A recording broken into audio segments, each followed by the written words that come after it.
नमस्कार, पुन्हा एकदा आपले स्वागत आहे. मित्रांनो, जर तुम्ही EPS 95 पेन्शनधारक असाल तर तुमच्यासाठी आनंदाची बातमी. जाणून घ्या संपूर्ण माहिती या व्हिडिओच्या माध्यमातून. त्याकरता व्हिडिओ शेवटपर्यंत पाहून चॅनलला अजूनपर्यंत सबस्क्राईब केलं नसेल तर सबस्क्राईब करा, व्हिडिओ लाईक करा आणि मोठी बातमी आपल्या सर्व मित्र व परिवारांना सुद्धा शेअर करायला विसरू नका. तर मित्रांनो, EPS 95 च्या अंतर्गत येणाऱ्या लाखो पेन्शनधारकांसाठी एक अतिशय महत्त्वाची बातमी आली आहे. तुम्ही सुद्धा जर पेन्शनधारक असाल तर पहा संपूर्ण माहिती. सध्या पेन्शनधारकांना फक्त 1000 रुपये पेन्शन दिल्या जाते, जे की सध्याच्या महागाईचा विचार केला तर ती फार कमी आहे. याचा विचार करून EPS 95 पेन्शनधारकांची पेन्शन कमीत कमी 7500 आणि मोफत उपचार सुविधा करण्याची मागणी आता स्पीड होऊ लागली आहे.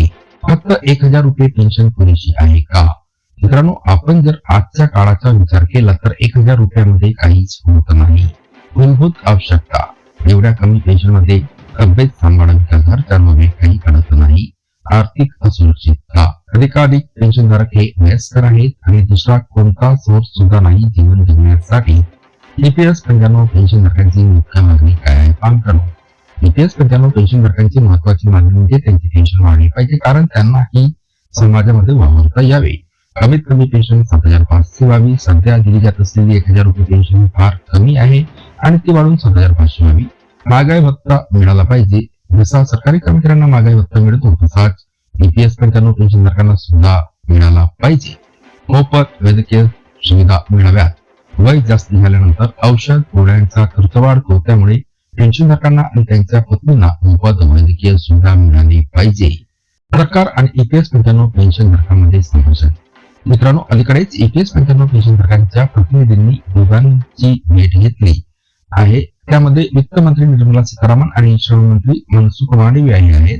या बैठकीमध्ये पेन्शनधारकांनी त्यांची जी काही मागणी आहे ते स्पष्टपणे सांगितले आहे आणि सरकारने सुद्धा पेन्शनधारकांच्या मागण्यावर नक्की विचार करू असे सांगितलेले आहे. EPFO ची भूमिका आणि संभाव्य निर्णय काय आहे? मित्रांनो, EPS 95 योजना EPFO कडून ऑपरेट केली जाते. EPFO च्या पुढील बैठकीमध्ये या मुद्द्यावर चर्चा होऊ शकते असं सांगण्यात येत आहे. संपूर्ण पेन्शनधारक या बैठकीची आतुरतेने वाट पाहत आहे. त्यांना असे वाटते की या बैठकीमध्ये पेन्शनधारकांबाबत सकारात्मक निर्णय होईल. जर असे झाले तर लाखो पेन्शनधारकांना याचा फायदा होणार आहे.